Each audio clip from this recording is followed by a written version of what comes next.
All right, are we ready to go? All right. Now, I just want to tell you that the reason why it took a little while was we were expecting 1,000 people. We have 3,000 people in this room. So thank you. And the good news for you is what we decided to do, because you're so fantastic, is that we have a comedy hour that was supposed to be a little bit later on. And instead of it being later, we're going to do it exactly when these guys are finished. We're going to do it in here. We have an incredible lineup, a comedy lineup that we're going to do. So stay in your seats when this is over. We're going to go right into that.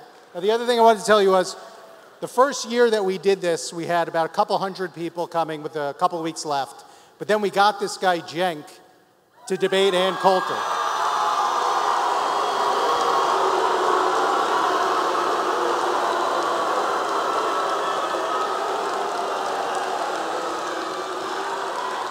So all of a sudden, we ended up getting about 3,000 people that first year. Then last year, we got this guy, Ben Shapiro.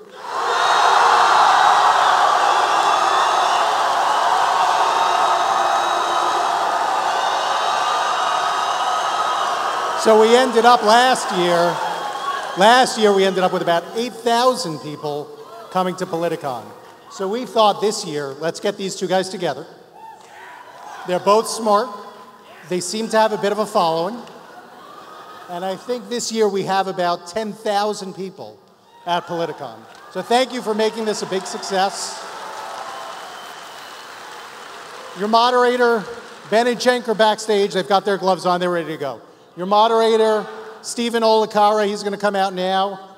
He's the president of the Millennial Action Project. Are you guys ready for this debate? Yeah. Let's do it. Stephen.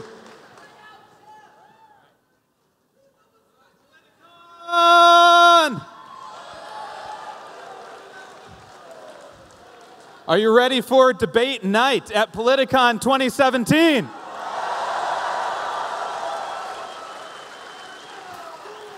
All right.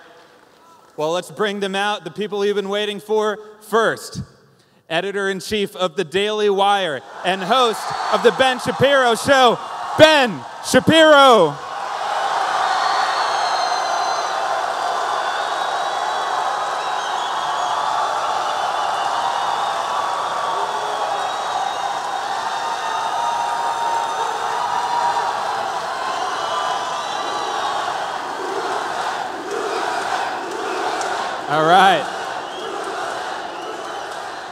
All right. And founder and host of the Young Turks, CENK UYGUR.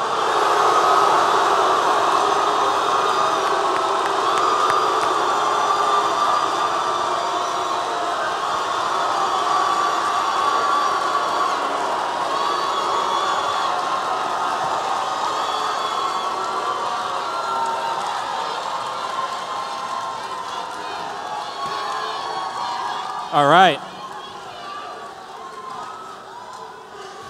If you guys can be a little more excited, that would be great. All right. Well, we're here to debate the future of the political parties. And let me just say quickly one thing about the format. I'm going to pose questions to both of our speakers here. We'll have a response. We can have a re-response. We can go back and forth a few times. When we've gone far enough, then I will step in. I might ask a follow-up question, or I might switch the topic. So, are we ready to go, guys?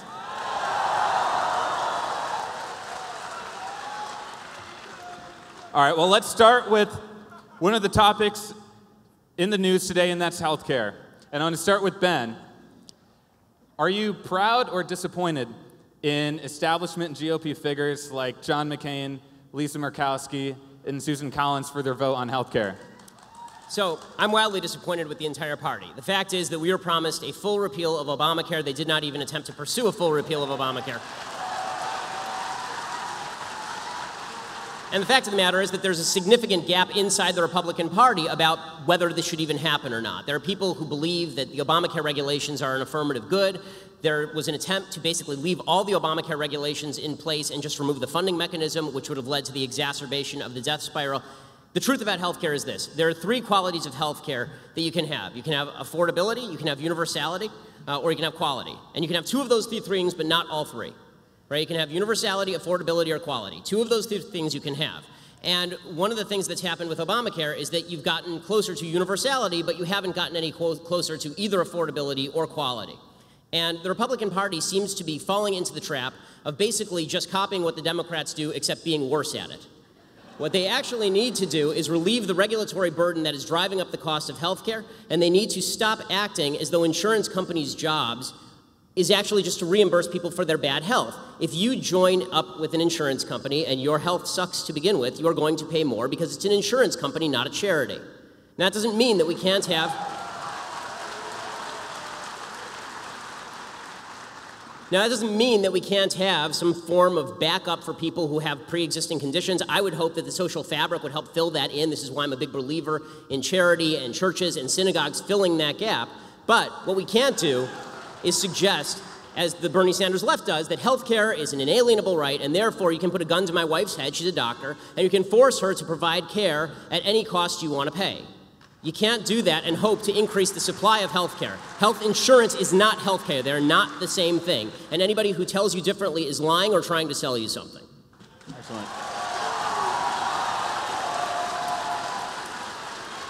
Cenk, your take on the healthcare vote. Great.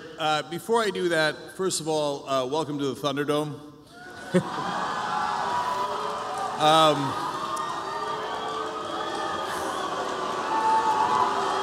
All right. Let's hear him speak. Guys, wait till he does something. I mean, in all seriousness, the reason that I kid around about that is that I really want to make sure that Ben's opinions are heard and my opinions are heard, and that there's an exchange of ideas.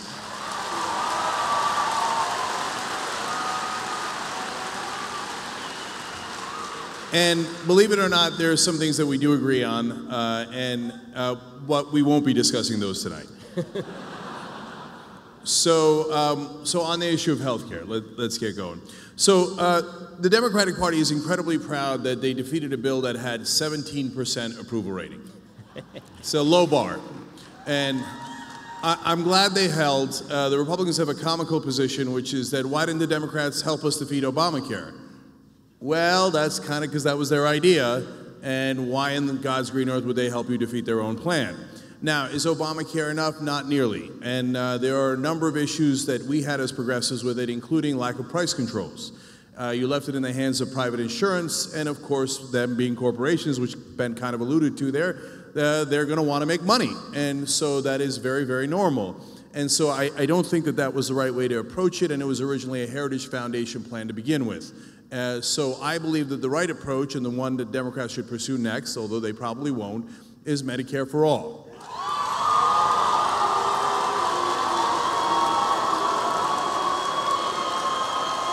So real quick, let me explain why. Medicare polls at 77% and actually accomplishes the three things that Ben talked about. It's universal coverage, it is affordable, and actually gives you good insurance. That's why it polls at 77%. And Medicare for all now polling at 60%. Federally funded health insurance for everybody polling at 61%. So I tell to my Democratic friends, you might want to try something that's popular for a change.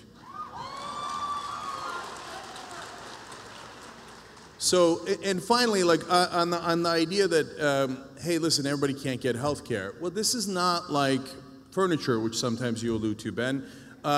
You could have good furniture, bad furniture. I've had it all, right? That's optional. If you don't have good health care, you die. And so I view it as not something that capitalism should deal with, and I believe in capitalism, and I think they make great sneakers. But something that is about equality of opportunity. And you cannot have equality of opportunity if you're dead.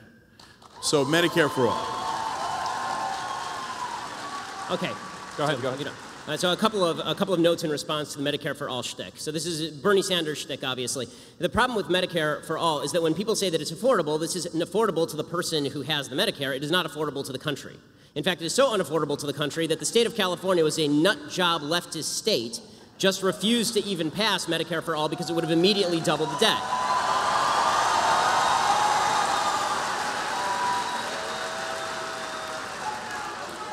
As far as the idea that that medical care is a right, but it's not actually a good or a service. This is a way to make things less plentiful. If you declare things rights, but you don't actually incentivize the creation of those things, you don't get more of them. So the South African Constitution has right in there that healthcare is a right, that housing is a right. The fact is that you don't have good housing or healthcare in South Africa because just declaring things rights does not make them appear. What makes more things appear is a market-based system that creates more doctors, that creates more medical care, that creates more incentive for people to join up. So my wife is a doctor. That means she has to go through 1,000 years of medical training, and we have to spend hundreds of thousands of dollars to make her a doctor. The idea that you're going to have the government come in and then dictate the sort of care that she should provide to each particular patient, and then dictate how much she should be paid for that care, is going to lead to a decrease in the number of people who are going into the medical industry, which decreases the level of care overall. This is why I say that it is better to treat things as goods than as rights, because declaring something a right just means that you have the right to steal it from me. But declaring something a good means that you get a market process that leads to lower prices and better care over time. And the big problem we've had before Obamacare is that it was already treated quasi as a right. You had it heavily regulated on the state level. It is continually heavily regulated. The idea there's a completely unregulated market is absolute nonsense. The reason that you have employer-based health insurance in the first place was as a response to wage and price controls placed in the aftermath of World War II, and employers began giving health insurance as an actual good, right? They gave it as an actual incentive to their employees. If you had an actual individual-based health insurance market, you bought it just like you bought your car insurance, you would see more and better health care for everyone.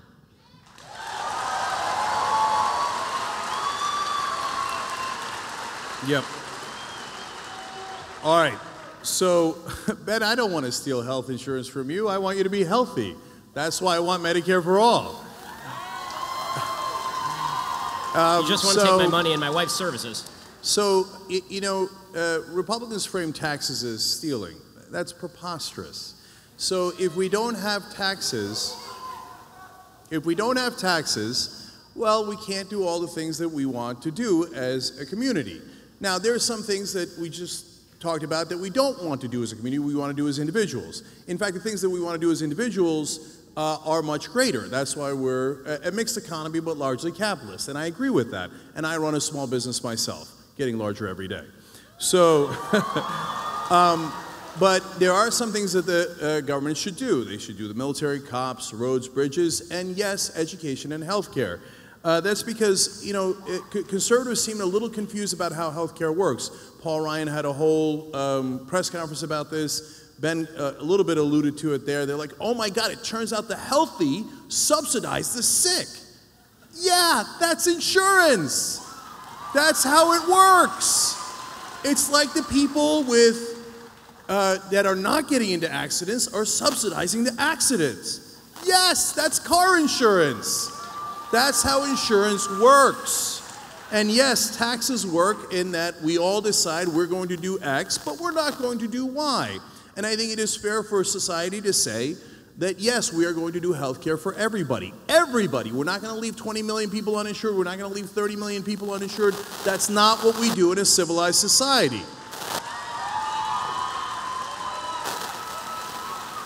And from time to time, the attack against Medicare, they say, oh, it's an entitlement.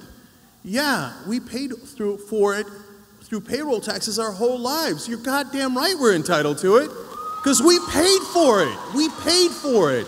And so when you take out the middlemen of the insurance companies that put their profits in there, that put their marketing in there, that put their lobbyist money in there, that means more savings for Americans. And so finally, you know, the idea that it can't be done is preposterous, since every other Western developed country does some version of single payer. It obviously can be done, and it is done at lower rates and better coverage. So let me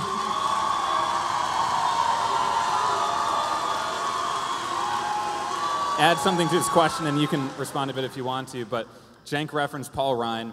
When the Republicans took control of Congress, Paul Ryan, the Speaker of the House, famously said, we need to switch from being an opposition party to being a proposition party. So what's your evaluation, Ben, of their efforts in that direction to unite the party and move legislation forward? I mean, we all have eyes. They suck at it. I mean, and Paul Ryan is not exactly my go-to guy when it comes to political acumen and genius. So I'd more want to respond to some of the contentions that CENK was making about Medicare for all and single-payer health care. A couple of things. One, when you say we pay for it, that's not technically true. The idea that everybody who's paying into Medicaid paid for it and now they get out what they paid in is obviously not true. It is a redistributive program, and to pretend otherwise is just silly. The people who are paying the payroll taxes are not the people who are taking out through Medicaid, obviously. Can I just address that super quick? So if we're talking about Medicare, right? Not Medicaid. Right. So in Medicare, so you're both correct and incorrect. So it's not like I put in $20 and I get $20 back. That part is true. Right. But we all pay into Medicare together, and then we all get it when we are can sick. I ask you, which is a insurance. question? I have two questions, really serious questions. One, what is your ideal tax rate? Because it's going to cost a lot of money for a lot of this stuff. And two, what is your ideal level of medical care? Because the fact is that we can spend millions of dollars on people at end-of-life care. We can spend millions of dollars on surgeries and preventative care. I mean, healthcare is an expensive business, even under a single-payer system, which is why generally you end up with rationing. So what is your ideal level of health care that is provided to everyone, and what sort of tax rate are you proposing to subsidize that? Yeah, so those are very, very fair questions. So let's talk about taxes for a second. So conservatives agree or say all the time that the golden era of America was the 1950s and 1960s. Well, there's a lot of truth to that. Our economy was booming at the time, and we became the #1 economy in the world at that time. The tax rate for the highest bracket fluctuated between 70 and 91%. So that is when we were at our best. Now, I want to be clear. I'm also a businessman, and boy, that seems high. It does, okay? And one of the reasons my family were Republicans when I was growing up was because before Reagan came in, the highest marginal tax rate was 70%. So now we are nowhere near that. We have reduced taxes to bare bones, and we have shifted the taxes onto the middle class and away from the rich and corporations. So there is a much better balance to be had. And if you said to me, well, you're going to have $800 in taxes that are new, I say, wow, that hurts. But you're going to save $1,000 in premiums, deal. That is a deal I will take every time because I can do math. Okay. So that is the beginning of your answer to taxes. And then you said how much care. Well, so that is something that all the countries that do single payer or a version of single payer struggle with, and they have learned a lot of lessons. And if we stop saying, America's #1, we might actually just, first of all, on this issue, we're number 37. So, and if we looked at what Japan is doing so well, keeping costs down to half of ours and less, we might actually learn something from Japan, Switzerland, and other countries. And by the way, when we say Medicare for all, Medicare Advantage exists. So you can actually add private insurance on top of that, and I find that perfectly great. I have no problems with that at all. So that is the government making sure you don't die and actually lowering rates for you. And then if you want more insurance, no problem. So all this sounds great, except for the fact that Medicare, Medicaid, and Social Security eat up 66% of the federal budget every single year. The idea that all of these socialized medicine countries have it so much better than we do, particularly in terms of cancer care, is a joke. We are still #1 in terms of 5-year cancer survival rate here in the United States. And when you talk about top marginal tax rates in the 1950s, there are a couple things that are worth noting. One, that was top individual marginal tax rates, not necessarily the business tax rate. We now have some of the highest corporate tax rates altogether in the industrialized world. And if you would prefer for us to destroy half of the world before we become the only country that didn't have its industrial capacity destroyed, which is what happened in the 1940s, leading to us being the only productive country on planet Earth, essentially, for the next 2 decades, I'm not with you there. I'm not really in favor of having a giant world war that destroys all industrial capacity across the West, so that we're the only people who actually have the capacity to produce anything and just markets that we can provide to.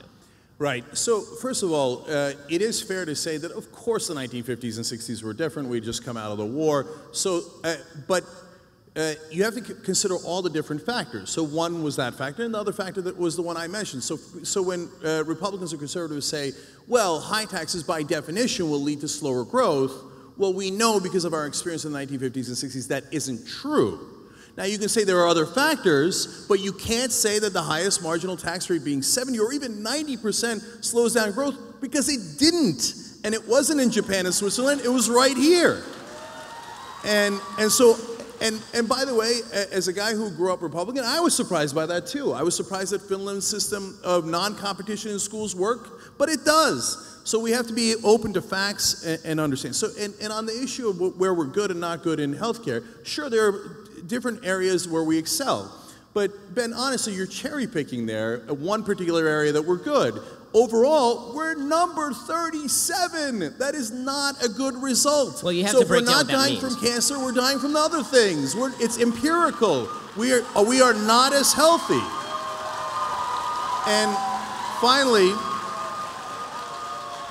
And finally, this idea that corporations are paying the highest tax rate is both, again, true and untrue. The part that it's true is, hey, there's a rate of 35%. The part that's not true is they don't actually pay that. There is giant loopholes. And they've got $2 trillion sitting offshore, and they won't bring it in.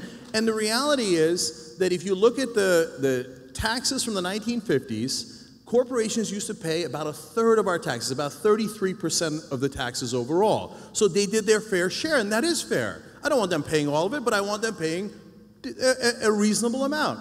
Now, the share that corporations pay of taxes is down to 10%. You see what they did there? They did wealth redistribution. They took your wealth and redistributed it to them.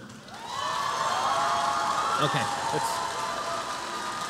Ben, I'll let you respond to that. Yeah, one more quick point, and then Sure. I'll be done with this because we can do healthcare for 8 hours here. But two things. One, I'd like to know which tax deduction, when people say tax loopholes, a tax loophole is just a tax deduction that's available to everyone, and some people take advantage of it and some people don't. I can't take advantage of certain corporate tax deductions because my business isn't in those businesses, for example.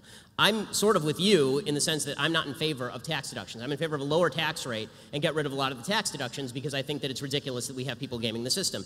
That said, I'd like to know which tax deductions you'd like to do away with, and I'd like to know also when you say that corporations pay 10% of the taxes, right, and individuals pay the other 90%, okay, so that means the taxes are still getting paid to a higher rate than we ever have in our history in terms of the tax revenue to the government.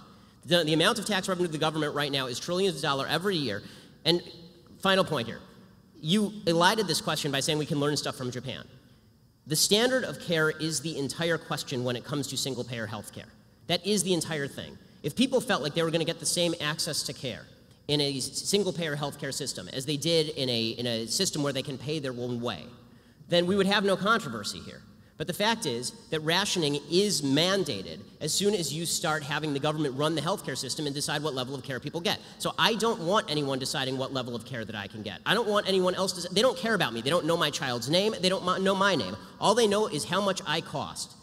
I mean, Ezekiel Emanuel's at least honest about this. Ezekiel Emanuel comes out and says, listen, I want to die at 70, right? I want to die at 80. That's fine with me. I'd rather die at that. Well, that's good for him. But if I don't want to die at 80 or I don't want my father to die at 80, it's none of his damn business.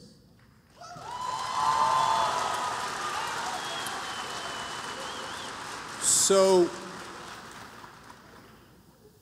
when you say tax revenue is at its highest point, now you know that that's misleading because everything economically is at its highest point, meaning that we have a lot more people in the country than we did in the 1950s and 60s, so hence we are collecting more overall taxes.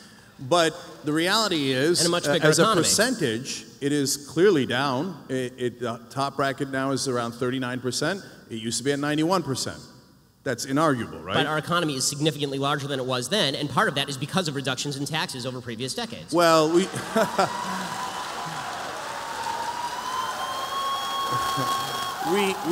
tried supply-side economics. Hey, Kansas, how's that working out for you?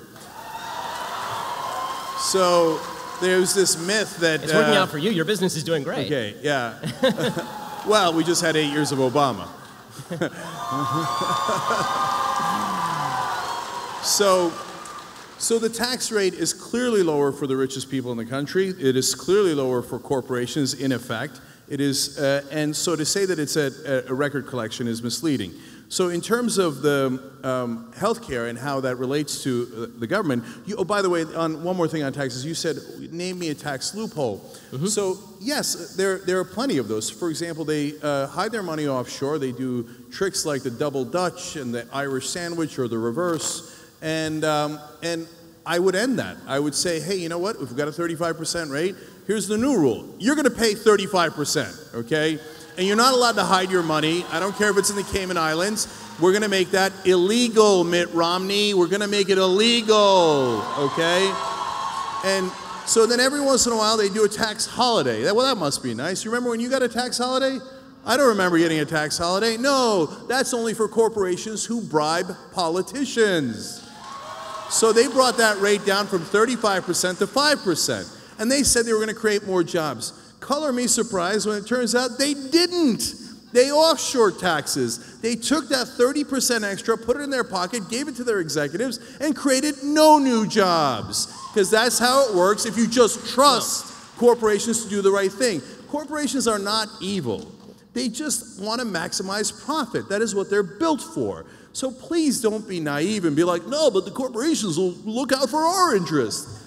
No, they look out for their bottom line. Well, I mean, and finally, just last quick thing, sure. Medicare Advantage. You keep saying rationing health care, but Medicare gives you the bare minimum, and people seem to be very, very happy about it given how well it polls. But you can do Medicare Advantage and get more. I want you to be able to do that. If you're incredibly rich and you want every kind of treatment, I don't want to deny that to you. Get Medicare Advantage. So yes. Ben, let me just ask, and you can respond to that too. The problem is when you pay a higher tax rate throughout the course of your life to pay for all of the Medicare that you are talking about, you don't have enough money to pay for Medicare Advantage in many cases. And as far as this idea that corporations they don't have any of your interests at heart, you are a corporation. TYT's it's a corporation. You have 80 employees. I assume that you're not just a greedy asshole, and that you actually would like to help your employees from time to time. And you just talked about how under Obama, everything got better with your business. Well, under Obama, he didn't radically escalate taxes. Okay, there was not a radical escalation of taxes under President Obama.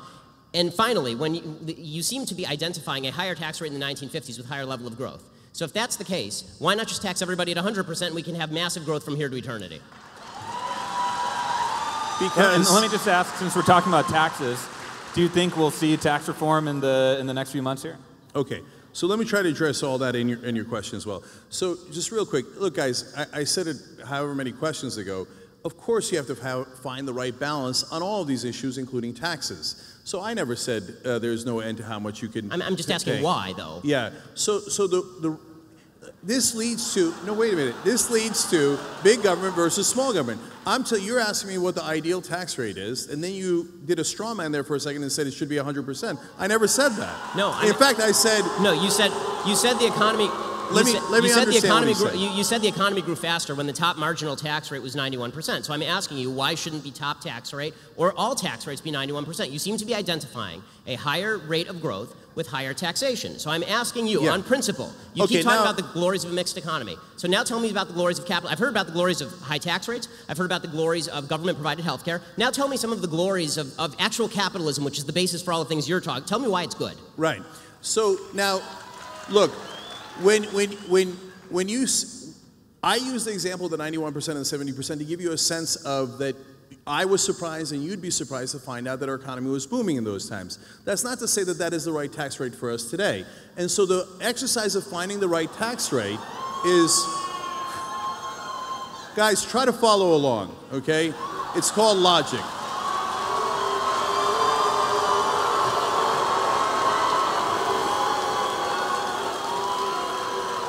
So it would be preposterous to set the tax rate at 0. It would be preposterous to set it at 100%. So what we have to do as a society is figure out where we can maximize the most amount of good for the country. Should it be closer to 0 or closer to to 100? government, but not too much away from us. So, for example, the reason why when taxes are higher, it winds up being better for the economy is because it recirculates the money. So if you give it to the rich, this is hilarious. If you're uneducated, please at least don't make it obvious. This is the most interesting conversation on taxes I've heard. If you don't know the concept of recirculation of money, then go look it up. And so the way that it works is that when the middle class has more money, disposable income, they spend it. Why? Because they're not living in the lap of luxury. They're not saving it for their yacht. So they need to buy food for their family. They need education for their family. So they spend it, and it goes back into the economy. If you just give it in supply-side economics to the rich and hope that it trickles down on us eventually decades later, what they wind up doing with it is something that is logical. They save it. But that means it does not recirculate in the economy. And that is why when you have lower taxes, ironically, the economy does worse. But of course it's a balancing act. Okay, so now you're making a strong case for Keynesian economics, which is totally fine, obviously. The problem with Keynesian economics is that it doesn't even work in theory because, again, once you go to the logical extreme, which is remove all of the money from the rich people who are saving all their money and give it to all the poor people to buy hamburgers, that doesn't help the economy or spur the economy. What spurs the economy is a higher level... What spurs the economy is the creation of new products and services, and that is only going to be done by people who have expendable capital to actually invest in the new products and services that we all enjoy. This is what creates economic growth. It's also worth noting that this myth that spending is inherently better for an economy than saving, that's only true if you're talking about somebody who's actually taking the cash and just shoving it into their mattress. Banks are in the business of lending. When they take the money in, they don't just stick it in Al Gore's fake lockbox. They actually lend the money back out to people to actually create new businesses and new products. You had an investor, right? When you started TYT, you were given $4 million by Buddy Roemer to start TYT. That's great. That's the way business should work, right? But that money it didn't come from a bunch of poor people buying hamburgers. It came from a very, very wealthy guy who gave you money to create a business a lot of people want to patronize. If you want better products and better services, you need more investment in the products and services. The basic name, trickle-down economics,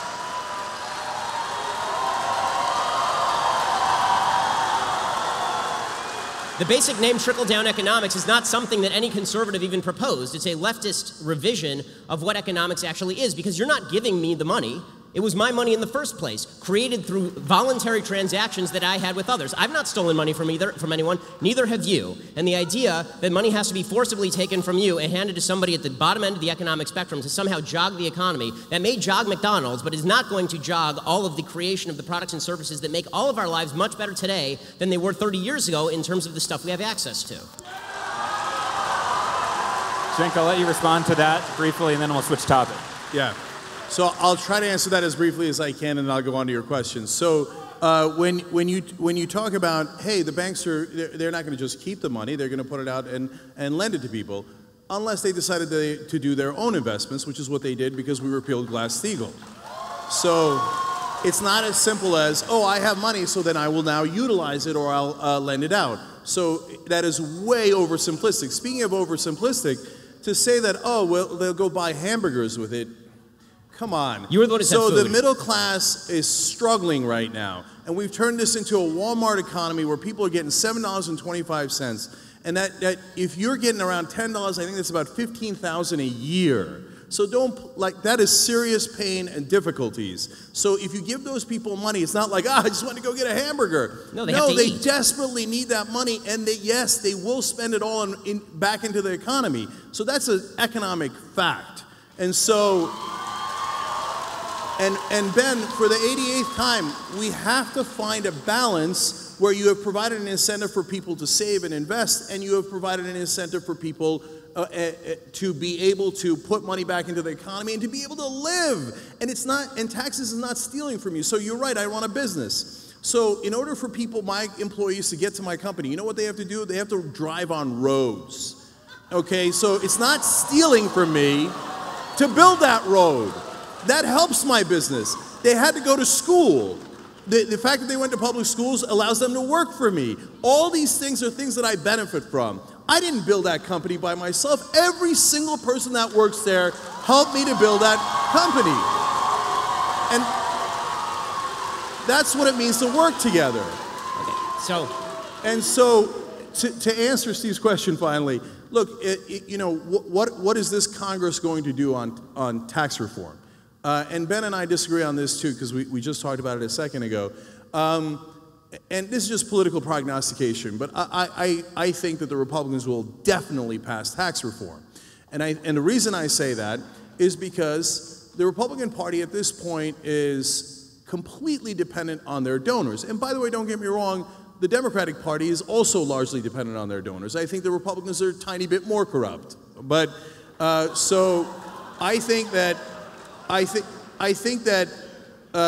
their donors are going to demand those tax cuts. And if I am right, and we'll all see this, because it's something that's going to happen later, not something that has happened, They will do everything. They will move mountains to make sure that those rich donors and corporations will get their tax cuts. Okay, so this is an interesting case where I say to CENK's prognostication from his mouth to God's ears, and he says about mine from my mouth to God's ears, because I don't think they're going to pass anything, because I think that there's a high level of incompetence inside the Republican caucus, and it's pretty fractious.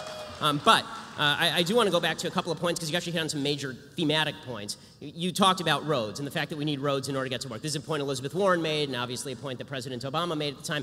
I don't think anyone argues that we don't need roads to get to work. The problem is that when you're talking about roads as a percentage of the budget, we are talking about a tiny, tiny, tiny percentage of the federal budget and of the state budget and even of the local budget. So the idea that you're justifying massive tax rates on corporations in order to pay for roads is just intellectually dishonest. It's a tiny, the stuff that we agree on, that government should spend on, is a tiny percentage of spending, right? It's all the other stuff that we disagree on. As far as the idea that I'm somehow being, dismissive toward people who are buying hamburgers, I'm not. I'm saying the people who are poor need to buy hamburgers to feed their children. They don't have the money to invest in building an iPhone, because when you're just trying to get by and you are living in a Walmart subsistence economy, you're using that money to buy the products and services you need to get by. That does not create new products and services that become cheaper over time through competition. You need somebody to make those investments. You said this about Glass-Steagall, for example. You said the banks, they might make their own investments. In what?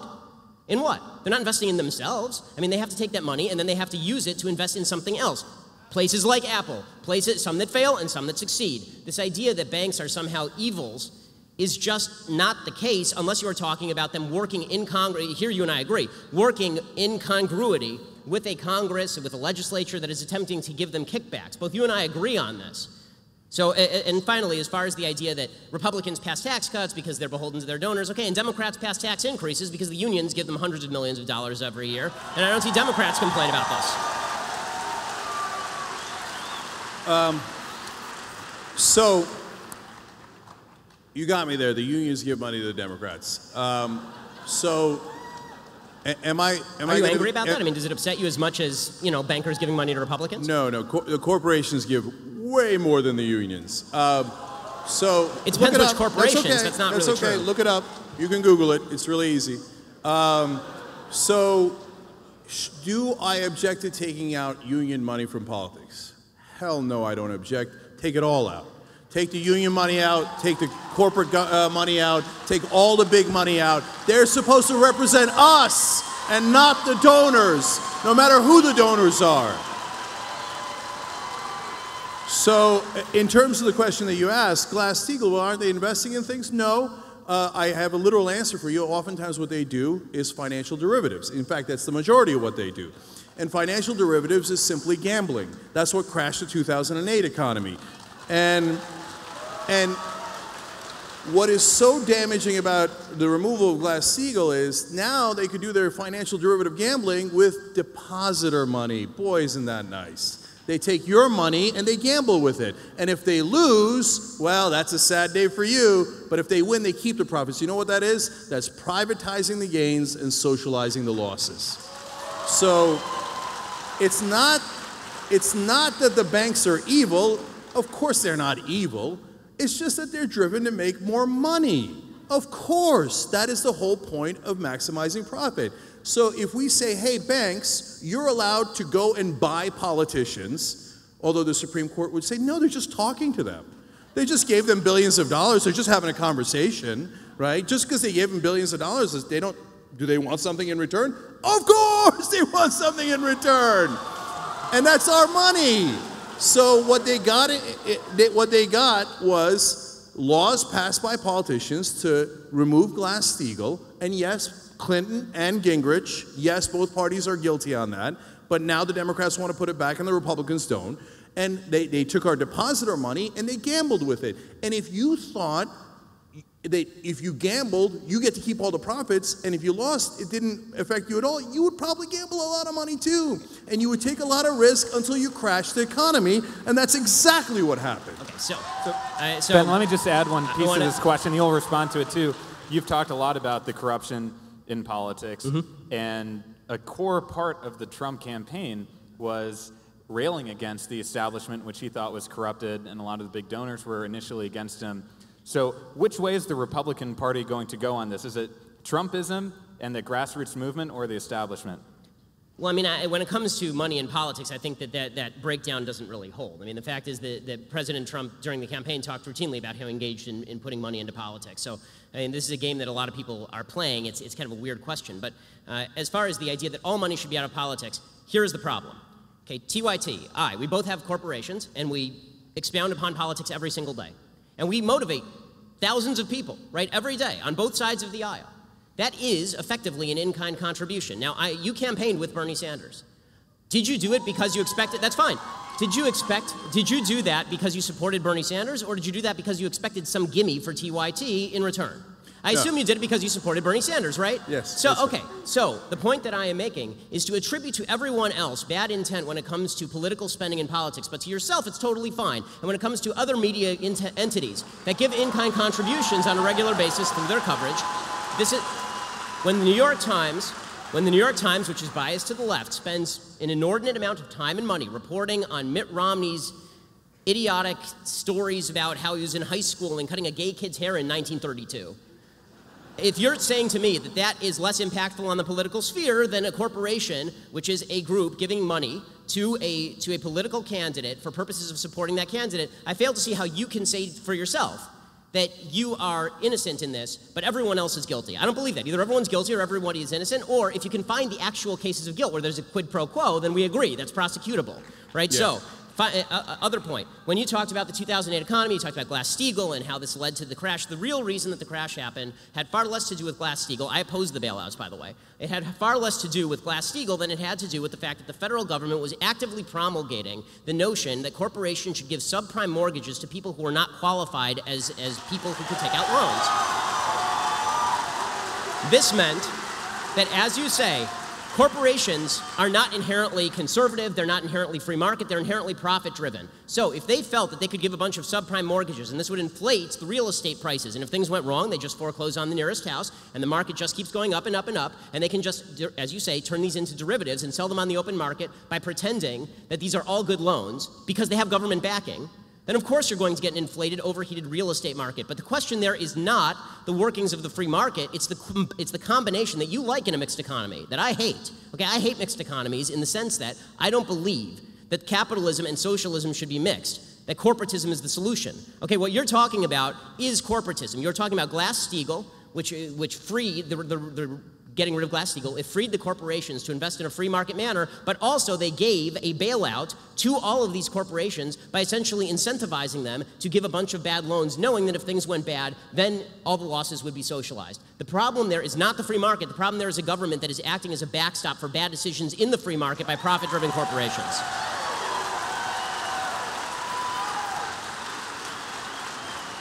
Okay. All right, I love that. There was a lot to respond to there, so let me try to take it one at a time. So first off, I love the idea that the government made the banks do the subprime mortgages, and golly gee, the government twisted the banks' arm, and they made billions upon billions of dollars. Oh man, oh don't make me make another billion. Don't make me make another billion. No, they did those, if they thought they were going to lose money off of it, they would have a fiduciary responsibility not to do it. I agree. Okay, they were not forced to make billions of dollars. They were not forced to then have us bail them out. Right. They did all of that because there's legalized bribery in America. Right, because the government was giving them money, correct. So now let me address that. You say, well, what's the difference between your speech and their speech? Mine is actually speech, and theirs is money. So there's a giant difference. But you spend money on your speech. First off, so they say, no, Supreme Court says, no, money is speech now. No, money is property. It's not speech. And so if money was speech, well, then if you go to a hooker and you say, oh, no, officer, I was just talking to her. Okay, money is not speech. So, for example, to give you a sense of it, to compare me saying I like Bernie Sanders and you saying whoever you like is the equivalent of this is obviously nonsensical. I believe it's obvious. So in a recent five-year period, the top 200 corporate givers, they both in donations and in lobbying spent $5.8 billion, okay? So that is not the same thing as me saying, hey, I like what Bernie's saying about college and Medicare. And when they did, why do you think they did? It was not because, hey, they genuinely like Bernie or Trump or Hillary. Because in return for that $5.8 billion, they got $4.4 trillion in government subsidies. So, which leads to, I actually think, the biggest point here, the difference between big government and small government. So a lot of times conservatives say, oh, you guys like big government. That's not true. So let me explain. If I ask you, hey, you got a plumbing job, what would you like, big pipes or small pipes? I don't know. What's the job we have? It depends. It's the same thing with the government. Okay, what size government would you like? I don't know. What's the job we have? So to say big government or small government doesn't make any sense. So, for example, do I want a big government that invades Iraq? Hell no, I don't. No way. And Ben, you were vociferously for the Iraq war, so in that sense, you loved big government. Couldn't get enough of it. And I could go on and on and on. Republicans say, no, no, no, we don't like big government, but we'd like to be inside your uterus.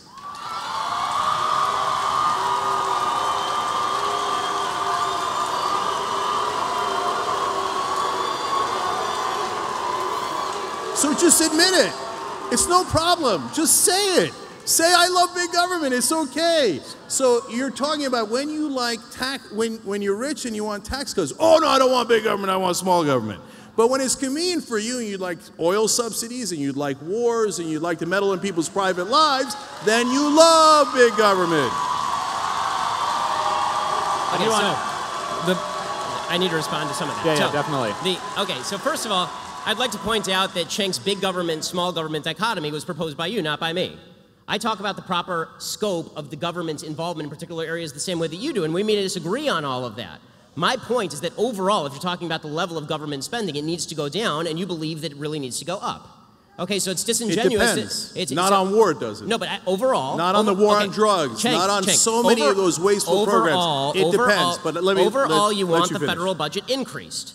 Overall, I would like the federal budget decreased. To pretend that this is not true is to lie.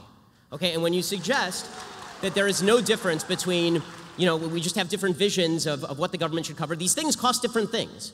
Okay, the war in Iraq was very expensive. You know what's more expensive? Social Security, Medicare, and Medicaid. All of these are vastly more expensive than the war in Iraq and Afghanistan. We paid into it. Now, as far as this, again, going back to this idea that, again, I don't like this big government dichotomy any more than you do, in the sense that you say, well, it's big government for the government to get inside people's wombs. And I say that it is the government's job to preserve life, liberty, and property, and one of those things is life.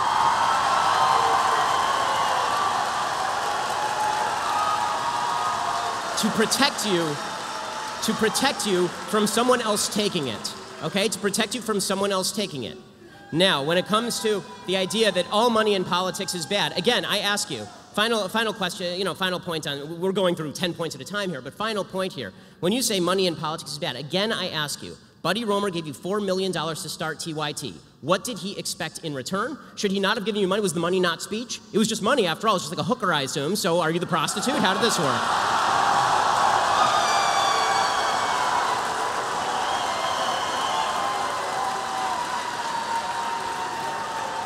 When you take money from Al Jazeera, does that make you a hooker for the Qataris? How does that work? That was an awesome conflation. Okay, we were talking about money in politics and how money is not speech when you give it as a campaign donation, and you turn it around to a business investment. You know, in a business investment, it has nothing to do with speech. Money is money. They gave us an investment, because they believed in our business. That has nothing to do with politics. That's great. And you think the government is in the business of regulating business. So if the government is in the business of regulating business, what would be the problem with the government telling Buddy Roemer he is not allowed to invest in your business? No, those are two different issues. No problem. No, one thing is to say, hey, let's set reasonable limitations on what can happen around elections, which is, again, what most developed Western countries do. So, and they have different versions of that rule. There's ads you can run, you can't run ads within a certain period of time. You have public financing versus private financing. Those are rules around an election. That is a completely different issue than the government saying randomly you can and you can't invest in businesses. Why? So you're conflating those two issues that have nothing to do with one another. Why? So let's just what does why mean? Because it's those are two. Hey, you believe in education, so why don't you believe in healthcare? Because it's a free country, and I get to spend my money wherever I damn well please. All right. So as we're coming to the close here, We're going to do one more. Okay, I got to ask him. All right, very quick, So very you quick. damn well please. Okay, so when the Koch brothers or Bloomberg or Soros puts in hundreds of millions of dollars into elections, you think, well, I just do them because they're good guys and they damn well please buying all those politicians. Or you think, no, the politicians would never be affected by hundreds of millions of dollars in legalized bribes. Okay. And you can't just spend your money anywhere you want. Of course there are rules. You can't bribe people. Right. There's many things you can't do with your money. And one of those should be bribing politicians, but we made it legal. Cenk. So I'm curious what your opinion on that is. Do you think that they're just golly shucks? They just mean well? And Cenk, you're a lawyer, so you know that bribery requires two parties to the bribe. If I give money to a politician, there must be something in return. If there is no quid pro quo, there is no bribery. You think there's nothing in return? Well, you think the politicians don't do those favors? I think very often there is something in return, but I want you to point me to the things that are in return, not just say that all spending on politics ought to be forbidden except for the Young Turks. No, that is of course not what we say.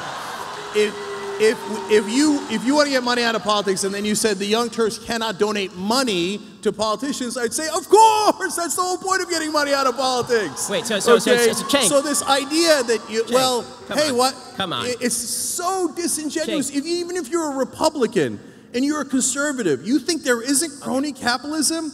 You think that $4.4 trillion that went in subsidies isn't because they got campaign donations? You know it's because they got campaign donations. Cenk, okay, final question. This is going to be the last word on this. Final thing here on this, okay? Final question on this. So, Young Turks is super successful. You have 80 million uniques. It's wonderful.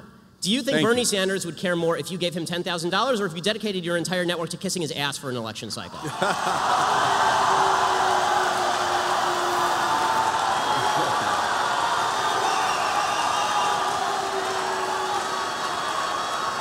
All right. So, two things about this. First of all, I think you and I will agree. That what we did in praising some of Bernie's programs, a lot of Bernie's programs, but not all. For example, I disagreed with him on guns, and I thought Hillary's education program was slightly better than Bernie's. And by the way, I agree with the Republicans on the Export-Import Bank. So it's not blind allegiance. That is not what we do, not remotely, okay? Second of all, I think you'll agree with me that the mainstream media kissing Hillary Clinton's ass for 2 straight years was a much bigger problem. Would you outline? Now, the distinction that you're asking for, and now I've answered, I think, 4 times is, one is speech, and by the way, protected, you said life, liberty, and pursuit of happiness. I think we all agree to that. I got a big applause line. I also agree. And in our Constitution, the First Amendment is right to speech and freedom of the press. So that is that rubric. Money is not in the First Amendment. There is no right to spend money on politicians. Money is money, speech is speech. All right, so let's do rapid fire now as we come to the close here. I think, by the way, there's wide agreement about the corruption in politics, maybe different ways of how to deal with it, but this has been a very good conversation. So I'll go first to Ben. As we look at 2020, what will be a winning message and who will be a winning candidate on the Republican side in 2020?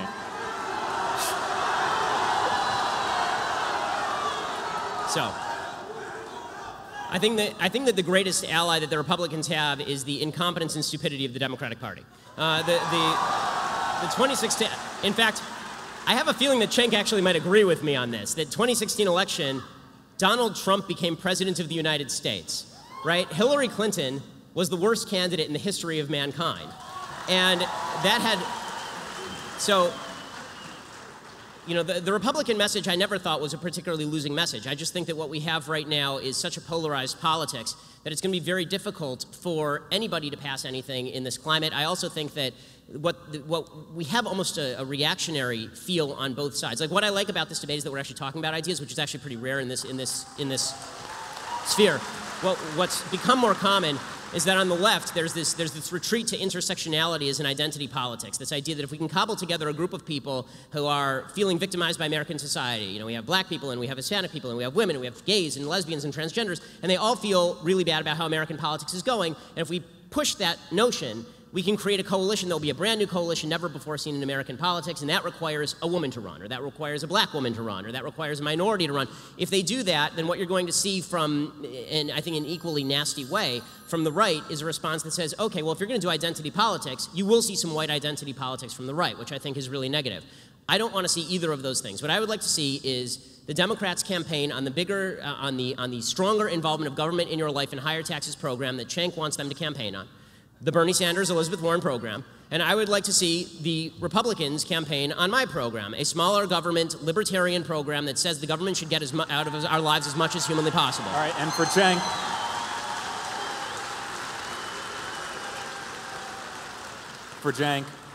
what will be a winning message and who will be a winning candidate for Democrats in 2020? Yep.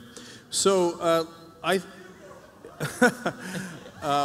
Wouldn't it be weird if this ended up being the stage? That's what I told you guys backstage. This is a presidential debate. Okay, so look, Ben, you said earlier that you didn't set up the big government, small government paradigm, but you just said you want them to run on a small government yes. platform. A less involvement in Americans' again, lives, yes. small government doesn't make any sense. So let's break it down. You asked me about particular issues, so I'll give you one. So you were in favor of the Iraq War. That cost us at least $1.5 trillion. Then people turn around and say to Bernie Sanders, well, I mean, college for your kids are middle class. That's unaffordable. That's way too much money. You can't do that. That costs $75 billion a year. First of all, college for your kids, you know what that's called? That's called the American dream.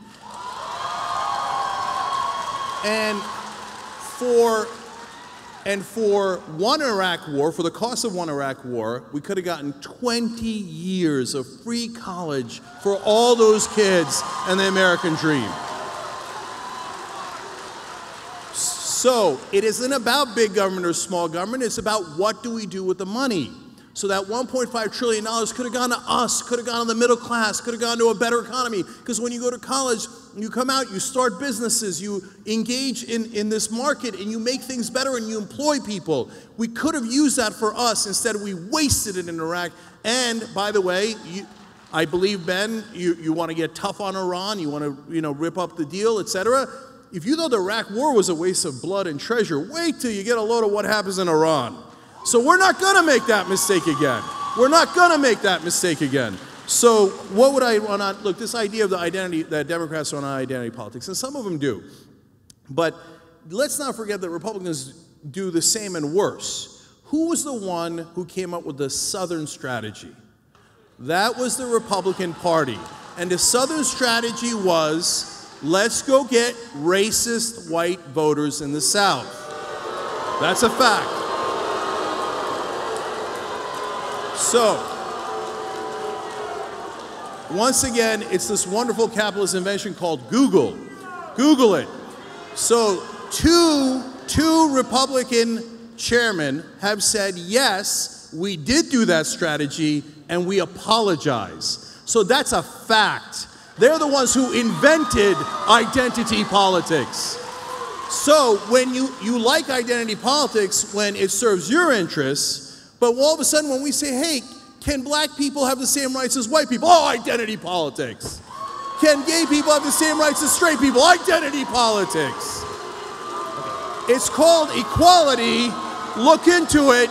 It's called America, okay? All right, well, I think we now know. USA, USA, USA. All right. Equality for all of us. Okay. All right. I want to respond to this is a Ben, point. just very quickly, and then we'll have to This wrap is it very up. quick, okay? Very quick. Okay, I want to respond to a point. This is a point that Cenk made last year in his debate with Dinesh repeatedly for about an hour. Was the Southern strategy with regard to the Republicans.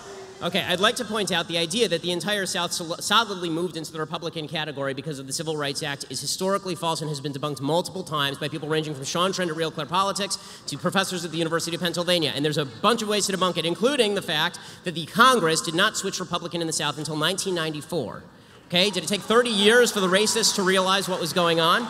21 senators from the South were Democrats. How many of them became Republicans after the Civil Rights Act? The answer, 1. The other 20 stayed Democrats. In 1952, Eisenhower did not win a ton of the South. Eisenhower did win, however, 7 states in the South in 1956, after he sent federal troops down south. The reason that the Republican Party started to win in the South, it began in the 1950s, not after the 1964 Civil Rights Act, and it was largely due to the movement of industry down south. It was new fringe members of the Republican Party, younger members of the Republican Party, who switched over to the Republican Party in the South, not old Democrats, who remained old Democrats and are still old Democrats today. So I'm going to jump in here. Okay, I got it. Real quick. You're right. Very quick. By the way, final note, sorry, Jimmy Carter launched his 1980 campaign at the headquarters, that town in Alabama that was the headquarters for the KKK. So to pretend that it was only Republicans playing the bad and evil race strategy is just a lie. All right. Okay. Last word. So this will be the last word. that was him responding to his own thing. Okay. So, real quick, because you're right, we had a whole hour-long, almost an hour-long debate on the Southern strategy. You guys always cherry-pick certain windows of time. In this very narrow window of time, this people change to that. I just went from 1952 to 1994. Hold on. If you're so right, why did two heads of the RNC come out and say, yes, we did the Southern strategy, and we apologize? Why did Pat Buchanan say to me on MSNBC, yes, we did the Southern strategy, yes, we got whites to vote for us in the South, and we had a good run? Okay, it wasn't me saying it was Republican leaders and Buchanan who did it at the Nixon campaign, admitting that that was exactly the strategy. And there were some members of the Republican Strategy Council who were doing evil things. That doesn't mean all the people who voted for the Republicans were voting for them because of those things. And to impute that motive to tens of millions of people down south is to ignore not only every public opinion poll done, but also to fail to recognize history. All right, I'm going to cut right in here. So, first of all, I think we figured out who this crowd wants to run for president in 2020. Ben Shapiro.